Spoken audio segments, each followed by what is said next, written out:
नमस्कार,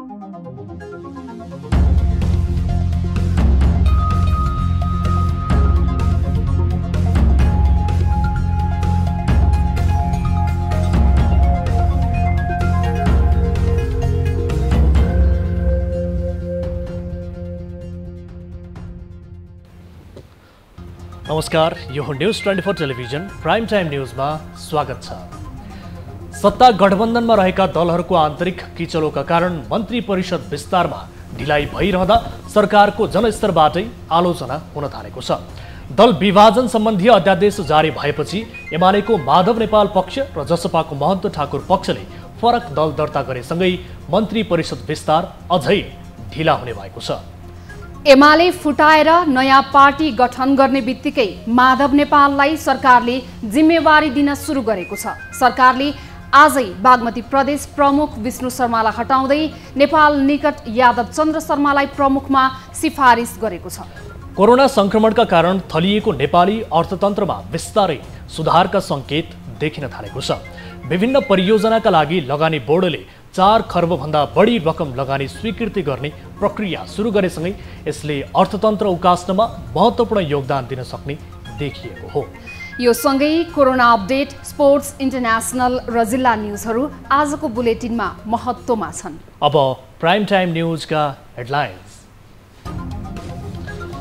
माधव समूहलाई 10% सदस्य पनि नरहने बनाइदिन सक्ने एमाले अध्यक्ष ओलीको चेतावनी। एमाले समाजवादीमा रहेका नेताहरूलाई एमालेमै फर्किन आग्रह। पेश गरेका साथीहरू त्यो लिस्टबाट नाम हटाउनु। बागमती प्रदेश प्रमुखमा यादव चन्द्र शर्मालाई नियुक्तिका लागि सिफारिस गर्ने सरकारको निर्णय। गाई जात्रामा नेवार समुदाय र कृष्ण जन्माष्टमीमा सार्वजनिक बिदा। नेवार समुदायको लागि समेत सार्वजनिक बिदा। बेलायतमा आन्दोलनरत भूपू गोर्खा सैनिकको जीवन रक्षाका लागि पहल गर्न सरकारको नाममा सर्वोच्चको आदेश। राजनैतिक दल सम्बन्धी अध्यादेश विरुद्ध 6 वटा रिट।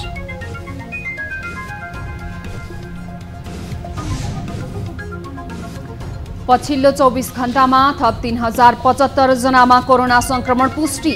33 जनाको मृत्यु। भदौ 9 गतेदेखि भेरोसेल खोप दिइने।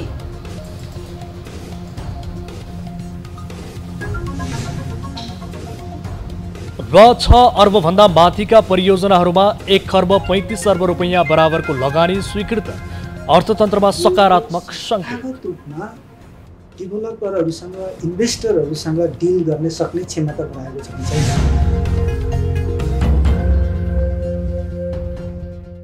हामी निरन्तर न्युजमा छौँ। नेकपा एमालेका अध्यक्ष केपी शर्मा ओलीले माधव नेपाल समूहसँग नाम जोडिएका नेताहरूलाई पार्टीमा फर्कन आह्वान गर्नुभएको छ। एमाले जिल्ला कमिटी भक्तपुरले आज भक्तपुरमा आयोजना गरेको कार्यक्रममा अध्यक्ष ओलीले आफू लाग्ने हो भने नेपाल समूहलाई 10% समेत पुर्याउन नसक्ने बनाइदिने दावी समेत गर्नुभयो। उहाँले नेता नेपालको लिस्टमा नाम लेखेर निर्वाचन आयोगमा नाम दर्ता गराउनेलाई पार्टीमा फर्किए उचित भूमिका दिने आश्वासन पनि दिनुभयो। हामी कुनै अलमलमा पर्नुपर्ने छैन। अब हिजो भनेको ल्याङल्याङ पनि अब हिजोबाट सिद्धिएको छ, स्पष्ट भएको छ। म आग्रह गर्न चाहन्छु, अहिले माधव नेपालको लिस्टमा नाम लेखेर निर्वाचन आयोगमा पेश गरेका साथीहरू त्यो लिस्टबाट नाम कटाउनुहोस्। लिस्टबाट नाम कटाउनुहोस्। यो तपाईँ हामीले बनाएको पार्टी हो। यो पार्टीमा आउनुहोस्, काम गरौँ, पार्टीलाई अगाडि बढाउँ। अध्यक्ष ओलीले अहिलेको सरकारले मन्त्री परिषद समेत पूर्ण रूपमा गठन गर्न नसकेको भन्दै तमासा मात्र गरेको बताउनुभयो। उहाँले सरकारले ल्याएको अध्यादेशको पनि विरोध गर्दै संसदलाई छल्न खोजिएको आरोप लगाउनुभयो।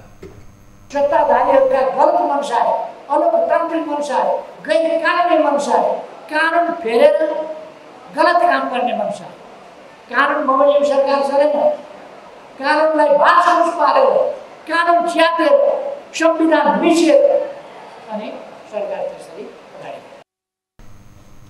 तर अध्यक्ष ओली स्वयं प्रधानमन्त्री हुँदा 2 पटक संसद विघटन प्रयास गर्नुभएको थियो भने अहिलेको सरकारले ल्याएकै जस्तो अध्यादेश ल्याउनु भएको थियो। प्रतिपक्षमा आएसँगै अहिले भने उहाँ संसद अधिवेशन अन्त्य र अध्यादेशको विपक्षमा देखिनु भएको छ। प्रमुख प्रतिपक्ष नेकपा एमाले माधव कुमार नेपाल सहितका 14 जना सांसदलाई पदमुक्त गरेको सूचना तत्काल टास्न सभामुख अग्निप्रसाद सापकोटालाई ध्यानाकर्षण गराएको छ। संघीय संसदमा एमालेका प्रमुख सचेतक विशाल भट्टराई सहितका सांसदहरूले आज सभामुख सापकोटालाई भेटेरै दलले 14 सांसदलाई कारबाही गर्ने गरी गरेको निर्णयलाई कार्यान्वयनका लागि तत्काल सूचना टास्न दबाब दिएका हुन्। उनीहरूले यसअघि अन्य दलका सांसदको कारबाही सिफारिस हुँदा तत्काल कार्यान्वयन गर्ने गरेको भन्दै अहिले ढिलाइ भएकोमा आपत्ति पनि जनाए। बहादुर रायमाझी, गौरीशङ्कर चौधरी, प्रभु शाह, लेखराज भट्ट लगायतका प्रतिनिधि सभाका निर्वाचित सांसदहरूको हकमा प्रचण्ड कमरेडले सिफारिस गरिसकेपछि चाहिँ उहाँले 72 घण्टाभित्र त्यो संसदमा चाहिँ त्यो सूचना प्रकाशित गरेर उहाँलाई निष्कासन गर्नुभयो।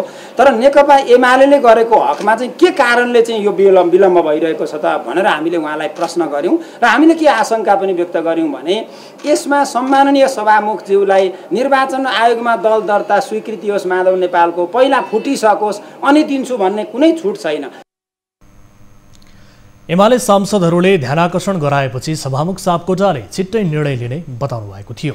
एमाले प्रधानमन्त्रीमा शेरबहादुर देउवालाई विश्वासको मत दिएका 14 सांसदले दल त्याग गरेको सूचना संसद सचिवालयमा पठाएको थियो। सभामुख सापकोटासँग छलफलका लागि प्रमुख सचेतक भट्टराई, सांसदहरू कृष्ण भक्त पोखरेल, निरूपाल, खगराज अधिकारी, राजेन्द्र गौतम, भूमि त्रिपाठी, महेश बस्नेत, गंगा चौधरी, राजेन्द्र गौतम र पार्वत गुरुङ सहित संसद सचिवालयमा पुग्नु भएको थियो। मन्त्री परिषदको आज बसेको बैठकले 2 वटा नियुक्ति सिफारिस गरेको छ। बागमती प्रदेश प्रमुखमा यादव चन्द्र शर्मा र प्रधान सेनापतिमा प्रभुराम शर्मालाई नियुक्त गर्न राष्ट्रपति समक्ष सिफारिस गरिएको हो। सिंहदरबारमा मन्त्री परिषद बैठकले माधव नेपाल पक्षलाई बागमती प्रदेश प्रमुखमा यादव चन्द्र शर्मालाई नियुक्तिका लागि सिफारिस गरेको हो। यस्तै सेनाका बलाधिकृत रथी प्रभुराम शर्मालाई महारथी दर्जामा पदोन्नति गरी प्रधान सेनापति पदमा नियुक्ति गर्न राष्ट्रपति विद्यादेवी भण्डारी समक्ष सिफारिस गर्ने निर्णय गरेको हो।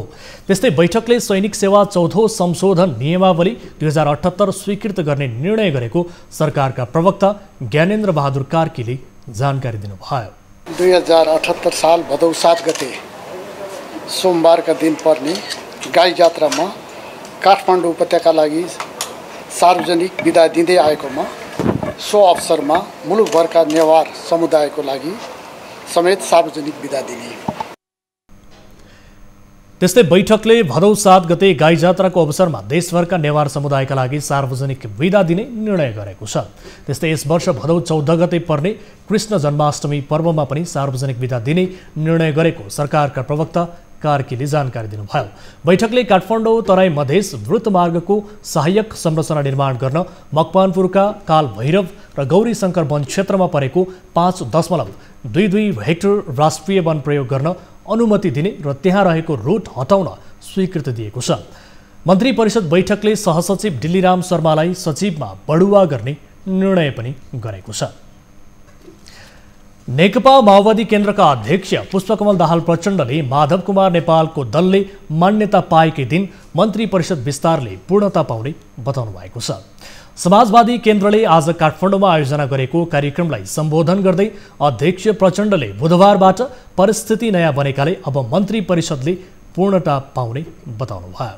एउटा नयाँ परिस्थिति बनेको छ। आज बिहान मात्रै प्रधानमन्त्री जी माधव नेपालजी र म बसेका पनि थियौँ। अब मन्त्री परिषद विस्तार गर्न ढिलो गर्न हुँदैन, तुरुन्तै टुङ्ग्याउनु पर्छ भनेर बिहान सबै पार्टीका नेताहरूको के समझदारी बनेको छ भने यो दर्ता भएको पार्टीको शनाखत हुने बित्तिकै एकै दिनमा मन्त्री परिषद टुङ्ग्याइदिनु पर्छ भन्ने कुरा भएको छ। जति छिटो उहाँको शनाखत हुन्छ त्यति छिटो मन्त्री परिषद विस्तार हुन्छ।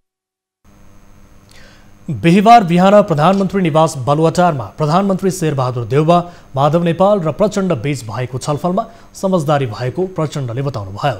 केही दिनमै माधव नेपाल नेतृत्वको नयाँ दलले शनाखत प्रक्रिया हुने र लगत्तै सरकार विस्तारले पनि पूर्णता पाउने प्रचण्डले दावी गर्नुभएको छ।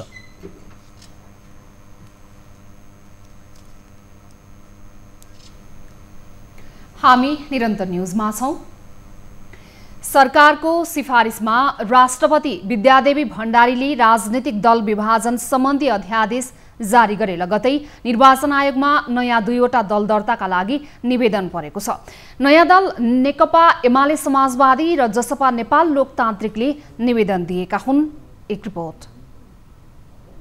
राजनीतिक दल फुटाउन सहज हुने गरी अध्यादेश जारी भए लगत्तै एमाले विभाजन गरेर माधव कुमार नेपाल समूहले नेकपा एमाले समाजवादी दल दर्ताका लागि निवेदन दिएका छन्। जनता समाजवादी पार्टी जसपाको आधिकारिकता उपेन्द्र यादव पक्षले पाएपछि दल विहीन बनेका महन्त ठाकुर समूहले पनि अध्यादेश जारी भए लगत्तै जसपा नेपाल लोकतान्त्रिक दल दर्ताका लागि निवेदन दिए। निर्वाचन आयोगको अनुसार दल दर्ताका लागि निवेदन परेपछि आयोगले ऐन नियम अनुसार आवश्यक प्रक्रिया अगाडि बढ्नेछ। आयोगमा दल दर्ताका लागि उहाँहरूले निवेदन पेश गर्नुभएको छ। त्यो निवेदनमा पेश भएका संलग्न कागजातहरू, त्यहाँ चाहिँ प्रस्ताव गरिएका उहाँहरूले प्रस्ताव गर्नुभएको नाम, पार्टीको चाहिँ चिन्ह, झन्डा लगायतका कुराहरू अध्ययन हुन्छ र ती कुराहरू चाहिँ राजनीतिक दल सम्बन्धी ऐन नियमावली अनुसार नभएको पाइएमा त्यसलाई संशोधन परिमार्जन गर्न थप पुष्ट्याइ चाहिँ माग गर्न आयोगले माग गर्छ। निर्वाचन आयोगमा दल दर्ताको प्रक्रियापछि अब 45 दिनभित्र दलको मान्यता पाउने वा नपाउने भन्ने आयोगले निर्णय गरिसक्नुपर्ने हुन्छ। आयोगको अध्ययन पश्चात यो विषय टुङ्ग्याउने र त्यसका लागि केही समय लाग्ने बताइएको छ। दलले मागे अनुसारको नाम र चुनाव चिन्ह पाउने वा नपाउने भन्ने क्षेत्राधिकार पनि आयोगसँग हुनेछ। आयोगमा अगावै दर्ता भएका राजनीतिक दलको नामसँग, चुनाव चिन्हसँग, झन्डासँग दोहोरो पर्ने गरी दल दर्ता गर्न सकिँदैन। दल दर्ता गर्न नहुने व्यवस्था नै कानुनले गरेको छ। त्यसकारणले उहाँहरूले अहिले प्रस्ताव गरेको नाम, चुनाव चिन्ह लगायतका विषयहरू यदि विगतमा कायम भएका दलहरूसँग दोहोरिने अवस्था आएमा त्यसलाई चाहिँ संशोधन परिमार्जन गर्ने कुरा हुन्छ। त्यस्तै सर्वोच्च अदालतले नेपाल कम्युनिस्ट पार्टी नेकपाको नाममाथि 23 फागुनमा गरेको फैसलामा पनि मिल्दोजुल्दो नाम नराख्न आदेश दिएको छ। यही कारण नेपालले प्रस्ताव गरेको नेकपा एमाले समाजवादी नामको प्रस्तावित पार्टी दर्ता हुन कठिन छ, किनकि सर्वोच्चको आदेशमा बोल्दा सुन्दा उस्तै लाग्ने भ्रम पर्ने गरी पार्टी दर्ता नगर्न आयोगका नाममा आदेश दिएको छ। न्युज 24 टेलिभिजनका लागि क्यामेरामा कान्छा डङ्गोलका साथमा टिभी जर्नलिस्ट राजन ढकालको रिपोर्ट। मुलुक संघीयतामा प्रवेश गरेको 3.5 वर्षपछि पहिलो पटक महिलाले प्रदेश सरकारको नेतृत्व पाएका छन्। एमाले नेत्री अष्टलक्ष्मी साक्य बागमती प्रदेशको मुख्यमन्त्री नियुक्त भएसँगै पहिलो महिला मुख्यमन्त्री बन्नुभएको छ। एक रिपोर्ट।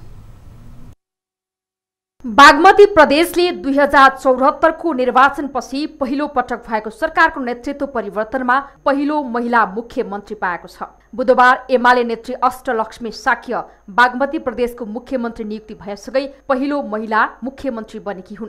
2074 सालमा सम्पन्न प्रदेशसभा निर्वाचनपछि संघीयता अन्तर्गत प्रदेश सरकारहरू गठन भएको 3.5 वर्षपछि पहिलो पटक महिलाले प्रदेशको प्रमुख पाएको हो। बुधबार डोरमणी पौडेलले एमाले संसदीय दलको नेता र मुख्यमन्त्री पदबाट राजीनामा दिएपछि एमालेकै नेत्री अष्टलक्ष्मी साक्य एमालेको संसदीय दलको नेता चुनिँदै सोही आधारमा मुख्यमन्त्री नियुक्त भएकी हुन्।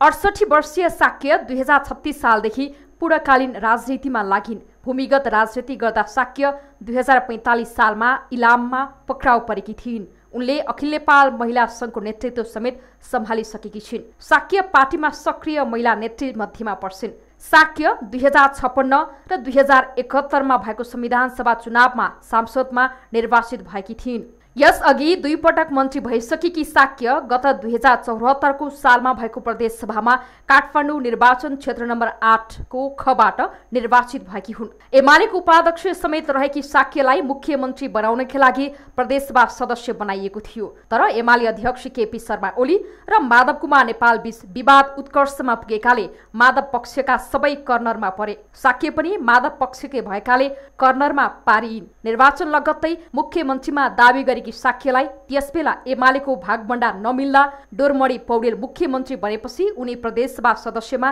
सीमित बनेकी थिइन्। पञ्चायतकालमा झण्डै 11 वर्षसम्म भूमिगत जीवन बिताएकी साक्यले 2029 सालमा एसएलसी पास गरिन्। 2037 सालमा पार्टीकी नेता अमृत कुमार बोहरासँग विवाह गरिन्। बोहरा एमालेका स्थायी समिति सदस्य तथा एमाले अनुशासन आयोगका अध्यक्ष समेत हुन्। उनी माधव नेपाल समूहका भनेर चिनिए पनि बुधबार नेपालले गठन गरेको नयाँ पार्टी नेकपा एमाले समाजवादीमा सहभागी छैनन्। यसअघि नेकपा एमालेको माधव नेपाल पक्षमा रहेकी शाक्य मुख्यमन्त्री भने ओलीको सहयोगमा बनेकी हुन्। सर्वोच्च अदालतले भूपू गोर्खा सैनिकको आन्दोलनबारेको रिटमाथि सुनवाई गर्दै जीवन रक्षाका लागि आवश्यक पहल गर्न सरकारका नाममा अन्तरिम आदेश जारी गरेको छ। न्यायाधीश दीपक कुमार कार्कीको एकल इजलासले रिटमाथि सुनवाई गरेको हो। 2 पटकसम्म सुनवाई हुन नसकेको मुद्दाको बिहिबारका लागि तेस्रो पटक पेशी तोकिएको थियो। नेपाल सरकारले उचित पहल नगर्दा भूपू गोर्खा सैनिक र उनीहरूका परिवारले बेलायती सरह सेवा सुविधा पाउन नसकेको भन्दै 29 साउनमा सर्वोच्चमा रिट दर्ता भएको थियो। अनसनरत नेपालीको जीवन रक्षार्थ पहल गर्न अन्तरिम आदेश माग गरिएको थियो। अधिवक्ता सञ्जय अधिकारी, ब्रिटिस गोर्खा संयुक्त संघर्ष समिति युके नेपालका संयोजक लालबहादुर घिसिङ र सहसंयोजक बिमबहादुर लिम्बुले सर्वोच्चमा रिट दर्ता गराएका थिए। यस्तै सर्वोच्च अदालतमा सरकारले ल्याएको राजनीतिक दल सम्बन्धी अध्यादेश विरुद्ध 6 वटा रिट परेको छ। संविधानसँग बाझिएकाले अध्यादेश खारेज गर्न माग गरिएको छ। नेपालमा आज थप 3075 जनामा कोरोना संक्रमण पुष्टि भएको छ। देशभर गरिएको 11946 पीसीआर परीक्षणका क्रममा 2321 जना र 4492 एन्टिजेन परीक्षणका क्रममा 754 जनामा कोरोना संक्रमण पुष्टि भएको छ। यो सँगै नेपालमा कोरोना संक्रमितको संख्या 8,20,605 पुगेको छ। त्यस्तै कोरोनाका कारण थप 33 जनाको मृत्यु भएको छ।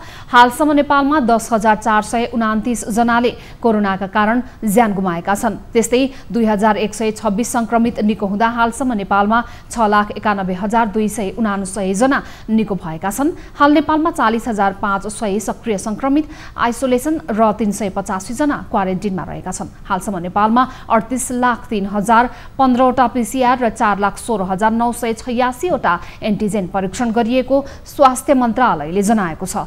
यसैबीच सरकारले भेरोसेल खोप भदौ 9 गतेदेखि दिने भएको छ।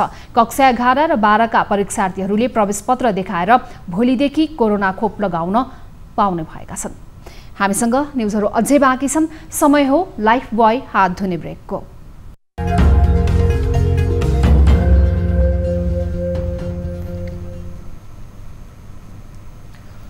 हामी निरन्तर न्युजमा छौं। कोरोना कहरका कारण समस्यामा परेको नेपालको अर्थतन्त्रमा विस्तारै सकारात्मक संकेतहरू देखिन थालेका छन्। विभिन्न परियोजनाहरूमा लगानीकर्ताहरूको आकर्षण बढेको तथ्याङ्कहरूले देखाएको छ। अर्थतन्त्रका जानकारहरू विभिन्न परियोजनाहरूमा लगानी सुनिश्चित हुनु आशाजनक रहेको बताउँछन्। एक रिपोर्ट।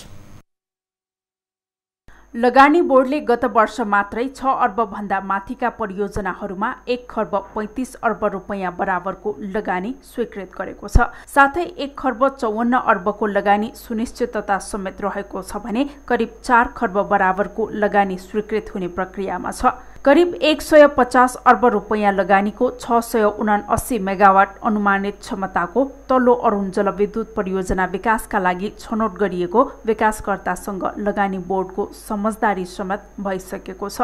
दमक औद्योगिक पार्क लगायत दाङ सिमेन्ट, सम्राट सिमेन्ट परियोजना सम्झौताका चरणमा रहेको र यसको लगानी स्वीकृत पनि छिट्टै अगाडि बढ्ने बोर्डले उल्लेख गरेको छ। बोर्डले गत 1 वर्षको अवधिमा ठूला पूर्वाधार परियोजनाको लगानी स्वीकृत, परियोजना कार्यान्वयन तथा निर्माणमा सहजीकरण गर्दै लगानीको प्रवर्धन गरेर लगानी गर्न प्रोत्साहन गरेको छ। साथै लगानी बोर्डले संस्थागत रूपमा लगानीकर्ताहरूसँग सहकार्य गर्दै लगानी मैत्री वातावरण निर्माण गरेको जनाएको छ। लगानी बोर्डले संस्थागत रूपमा डेभलपरहरूसँग, इन्भेस्टरहरूसँग डिल गर्न सक्ने क्षमता बढाएको छ कि छैन, त्यो हिसाबले हेर्दा हामी अहिले लगानी बोर्ड त्यसको तयारीमा लागेका छौँ। प्रोसिड्युरहरू, टेम्प्लेट्सहरू यस्ता विषयमा हामी लागेका छौँ भने अर्कोतर्फ उनीहरूलाई रिच गर्ने र यहाँ लगानी गरिरहेका चाहिँ लगानीकर्ता छन् उनीहरूलाई रिटेन गर्ने र जो लगानी गर्न छोडेर हिँडेको छ उनीहरूलाई पनि हामीले कनेक्टेड भएर उनीहरूलाई यहाँ ल्याउने हिसाबले काम गरिरहेका छौँ। लगानीको हकमा उद्योग विभागले पनि कार्यालयको रणनीतिक योजना तर्जुमा, व्यावसायिक योजना, कार्य सञ्चालनका कार्यविधिहरू तर्जुमा, ठूला परियोजनाका लागि परियोजना बैंक तयारी लगायतका कार्यमा रणनीतिक ढङ्गले काम गर्दै आएको छ। कामलाई पारदर्शी र प्रभावकारी बनाएर अगाडि बढ्दै गए अझ लगानीमा वृद्धि हुने उद्योग विभागको दाबी छ। आर्थिक वर्षको अन्तिमदेखि हाम्रो विभागका सबै कामहरू फुल अटोमेसनमा जानेछन्, फुल कम्प्युटराइज अथवा फुल अनलाइनमा आधारित हुनेछन्। यसले गर्दाखेरि झन् हाम्रो लगानी बढ्ने चाहिँ हामीले अपेक्षा गरेका छौँ, किनभने सरलीकृत रूपमा उद्योग प्रशासन सम्बन्धी सेवा अनलाइनमा बसेर तपाईँले घरमै बसेर पनि हाम्रो उद्योग विभागका सेवाहरू प्राप्त गर्न सक्नुहुन्छ। अब यसरी यी विभिन्न नीतिगत अथवा हाम्रो कार्य प्रक्रियात्मक अथवा अनलाइन बेसिसमा हामीले जुन जाने कार्यक्रमहरू ल्याएका छौँ, यसले चाहिँ निश्चय पनि हाम्रो लगानी चाहिँ आगामी आर्थिक वर्षमा चाहिँ बढ्ने नै विभागले अपेक्षा राखेको छ। आर्थिक विकासका लागि सार्वजनिक निजी साझेदार, सहकारी र स्वदेशी तथा विदेशी निजी क्षेत्रलाई लगानी गर्न प्रोत्साहन गरी लगानीलाई परिचालनका साथै व्यवस्थित गर्ने कार्य लगानी बोर्डले गरेको छ। लगानी बोर्डबाट सहजीकरण भइरहेका अरुण तेस्रो जलविद्युत परियोजना, वासिन सिमेन्ट लगायतका परियोजनाको निर्माण प्रगति उल्लेख्य रहेको दावी बोर्डले गरेको छ। विभिन्न परियोजनामा लगानी स्वीकृत हुनु अर्थतन्त्रका लागि सुखद विषय हो, तर धेरै लगानीकर्ता सुरुमा उत्साहित भए पनि कार्यान्वयनका क्रममा अवरोध हुँदा बिचैमा छाड्ने र योजना अलपत्र पार्ने पनि हुँदै आएको छ। यसतर्फ भने सरोकारवालाले बेलामा ध्यान दिन जरुरी छ। न्युज 24 टेलिभिजनका लागि क्यामेरामा प्रभात थापाका साथमा टिभी जर्नलिस्ट खगेश्वरी अधिकारीको रिपोर्ट। विराटनगर स्थित कोशी अस्पतालमा रेडियोलोजिस्ट नहुँदा भिडियो एक्सरे र सिटी स्क्यान गराउन पुग्ने बिरामीहरू प्रभावित भएका छन्। कोशी अस्पतालमा दैनिक करिब 1200 बिरामीहरू बहिरङ्ग सेवामा उपचारका लागि पुग्ने गर्दछन्। करिब 200 देखि 250 जना बिरामीहरूको भिडियो एक्सरे गर्नुपर्ने हुन्छ भने 25 जनाको सिटी स्क्यान गर्ने गरिएको छ। तर रेडियोलोजिस्टको अभावमा दैनिक 120 जनाको मात्र भिडियो एक्सरे हुने गरेको कोशी अस्पतालले जनाएको छ। सरकारको दरबन्दी अनुसारको रेडियोलोजिस्ट नभएको तथा विकास समिति र करार गरेर 3 जना मात्र रेडियोलोजिस्ट कार्यरत रहेकाले समस्या भएको कोशी अस्पतालका मेडिकल सुपरिन्टेन्डेन्ट डाक्टर चुमनलाल दासले बताउनुभयो। 5 जना चाहिन्छ, किनभने हामीलाई हाम्रो सिटी स्क्यान पनि छ, म्यामोग्राफी छ, अल्ट्रासाउन्ड छ र एक्सरे पनि छ। अब त्यही 3 जनाले सिटी स्क्यानको पनि रिपोर्ट गर्नुपर्छ, त्यहाँ पनि गाह्रो हुन्छ, ढिलो हुन्छ, बिरामीहरूलाई ढिलो गरी रिपोर्ट प्राप्त हुन्छ। र अल्ट्रासाउन्डमा पनि 1 जनालाई चाहिँ धेरै लोड पर्छ, करिब 200 भन्दा बढी भिडियो एक्सरे एक दिनमा भएको कारणले 1 जनामा लोड बढी पर्छ। त्यसले यो सबै सहजको लागि 5 जना चाहिन्छ। कोशी अस्पतालमा सरकारी दरबन्दी बाहेकका 5 जना रेडियोलोजिस्टहरू रहेकोमा बिरामीको चापका कारण एकैपटक 4 जनाले राजीनामा दिएपछि केही दिन अस्पतालको सेवा नै प्रभावित भएको थियो। सरकारको दरबन्दी अनुसारको 2 जना रेडियोलोजिस्टका लागि स्वास्थ्य तथा जनसङ्ख्या मन्त्रालयमा पहल गरिरहेको कोशी अस्पतालले जनाएको छ। अब बिजनेस न्युज।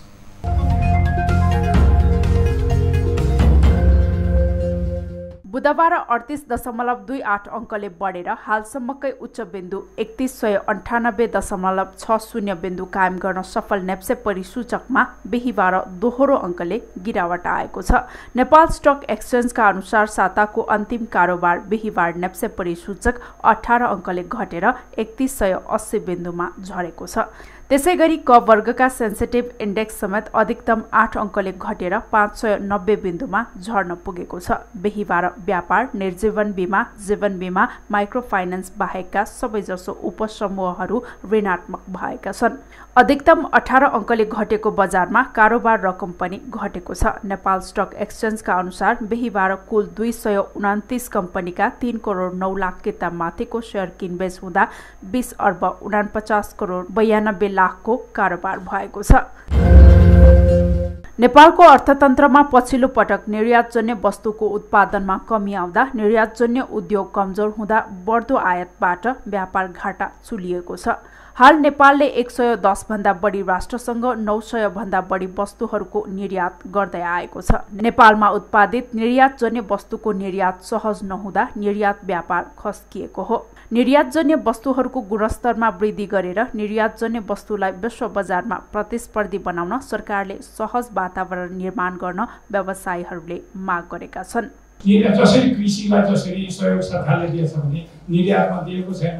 तर निर्यात किन आज नेपालमा चाहिँ हामीले भनेछौँ सरकारले यदि हामीले 5 वर्षमा 7 खर्ब रुपियाँ दिने निर्यात गर्ने अहिले 1 खर्ब रुपियाँ वरिपरि छ भने हामी 7 खर्ब रुपियाँ दिने 5 वर्षमा गर्छौँ भने त्यसको पूर्वाधार निर्माण गर्ने सरकारको पनि दायित्व हुन्छ, व्यवसायको पनि दायित्व हुन्छ। त्यसकारणले हामीले सरकारलाई चाहिँ अनुरोध गरेका छौँ र सरकारले भन्छ के गर्नुपर्छ निर्यात क्षेत्रमा। नेपालको निर्यात व्यापार 2 दशकदेखि ओह्रालो लाग्दै आएको छ। विदेश स्थित नेपाली नियोगहरूसँगको सहकार्यबाट सन् 2025 सम्म नेपालको निर्यात व्यापारको आकार 1 अर्ब अमेरिकी डलरबाट 7 अर्ब अमेरिकी डलर पुर्याउने लक्ष्य महासंघले लिएको बताएको छ।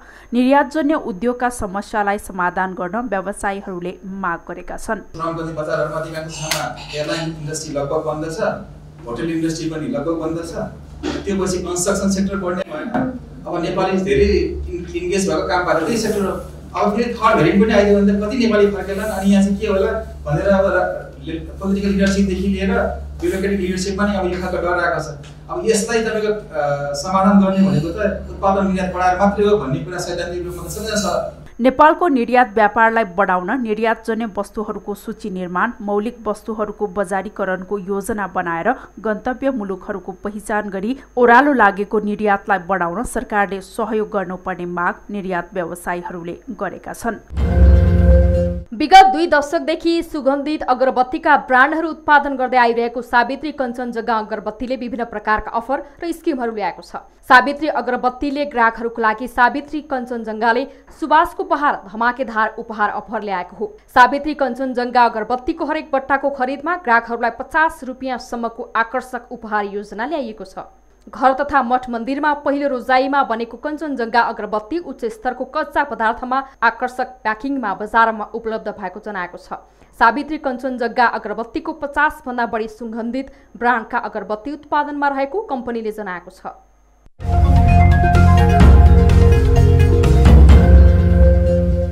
अब प्राइम टाइम न्यूज सक्नु अघि अहिलेसम्मका हेडलाइन्स फेरि एकपटक। माधव समूहलाई 10% सदस्य पनि नरहने बनाइदिन सक्ने एमाले अध्यक्ष ओलीको चेतावनी। एमाले समाजवादीमा रहेका नेताहरूलाई एमालेमै फर्कन आग्रह। पेश गरेका साथीहरू त्यो लिस्टबाट नाम हटाउनु। बागमती प्रदेश प्रमुखमा यादव चन्द्र शर्मालाई नियुक्तिका लागि सिफारिस गर्ने सरकारको निर्णय। गाई जात्रामा नेवार समुदाय र कृष्ण जन्माष्टमीमा सार्वजनिक विदा। मुलुकभरका नेवार समुदायको लागि समेत सार्वजनिक विदा। बेलायतमा आन्दोलनरत भूपू गोर्खा सैनिकको जीवन रक्षाका लागि पहल गर्न सरकारको नाममा सर्वोच्चको आदेश। राजनीतिक दल सम्बन्धी अध्यादेश विरुद्ध 6 वटा रिट।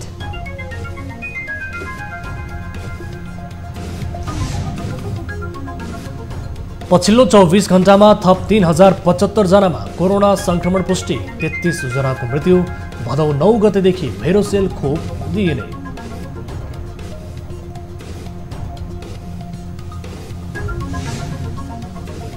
र 6 अर्ब भन्दा माथिका परियोजनाहरूमा 1 खर्ब 35 अर्ब रुपैयाँ बराबरको लगानी स्वीकृत। अर्थतन्त्रमा सकारात्मक संकेत। डेभलपरहरूसँग इन्भेस्टरहरूसँग डिल गर्ने सक्ने क्षमता बनाएको छ।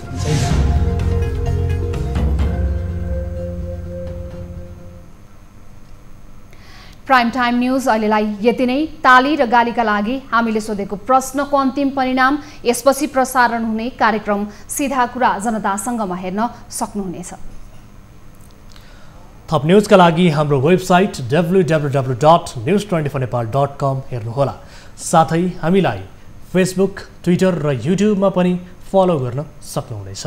यस्तै मोबाइल, भाइबर वा इमेल मार्फत न्युज 24 को हेल्प डेस्कमा कुनै पनि समस्या र गुनासाहरू छन् भने टिपाउन सक्नुहुनेछ। हामी निरन्तर न्युजमा छौं। नमस्ते।